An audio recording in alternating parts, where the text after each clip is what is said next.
આજે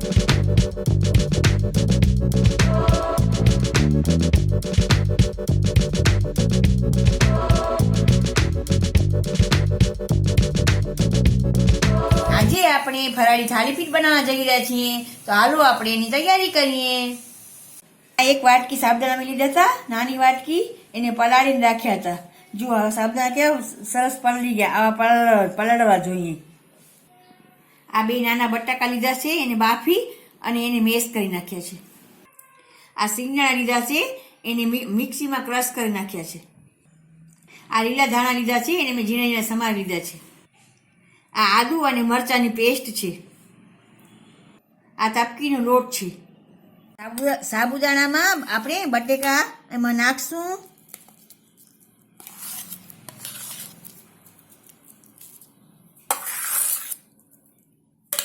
એમાં 2 ચમચી આપણે સિંગદાણા કૂટીને રાખ્યા હતા ને, એ 2 ચમચી નાખશું. 2 ચમચી આપણે તપકીનો લોટ નાખશું.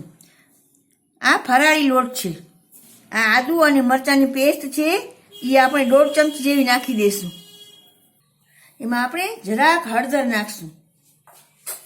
1 ચમચી જેવી આપણે ખાંડ નાખશું. સ્વાદ પ્રમાણે આપણે એમાં મીઠું નાખશું. 1 ચમચી જેવો આપણે લીંબુનો રસ નાખશું. લીલા ધાણા નાખશું. હવે છે ને આને બધેને બરાબર હાથેથી મિક્સ કરી અને એનું આપણે ડો બાંધી લેશું.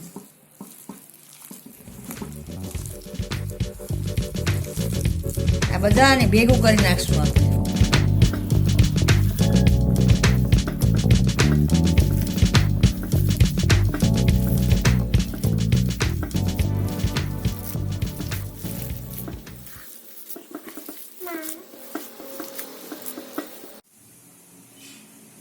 જો આવી રીતે આપણે મિશ્રણ બનાવી નાખશું.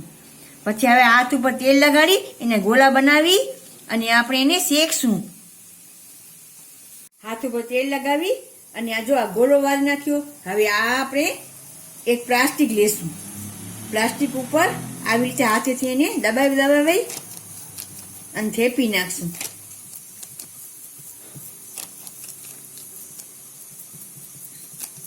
હા, થેપાઈ ગયું. હવે એમાં છે ને હોલ કરી નાખશું આપણે.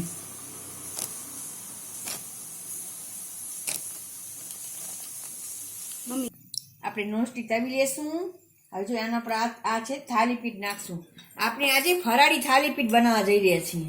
હવે જે આપણે હોલ કર્યો હતો ને, એમાં આપણે એમાં થોડું થોડું તેલ નાખી દઈશું.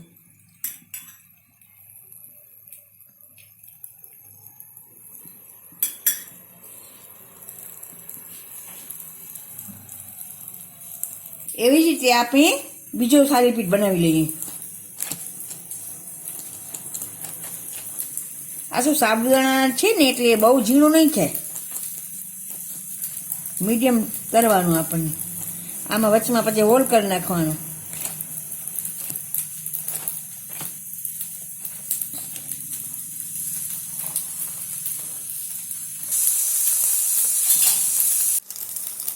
હવે આપણે આ થાલીપીઠને પલટાવી નાખશું.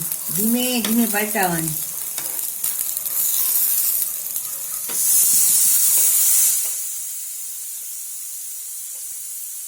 જો આવી રીતે પલટાવી નાખવાની.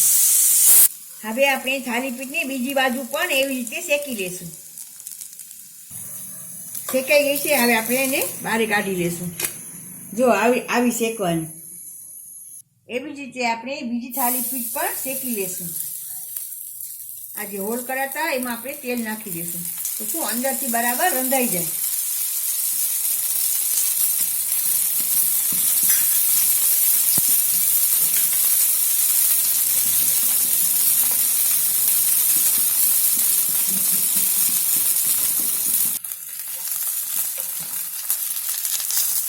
આપણે થાલીપીઠને પલટાવી નાખશું.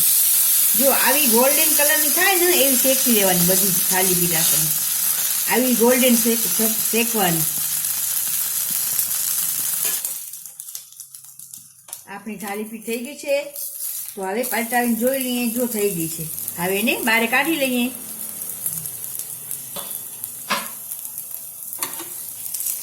આપણી ફરાળી થાલીપીઠ બનીને તૈયાર થઈ ગઈ. હાલો આપણે સર્વ કરી નાખીએ.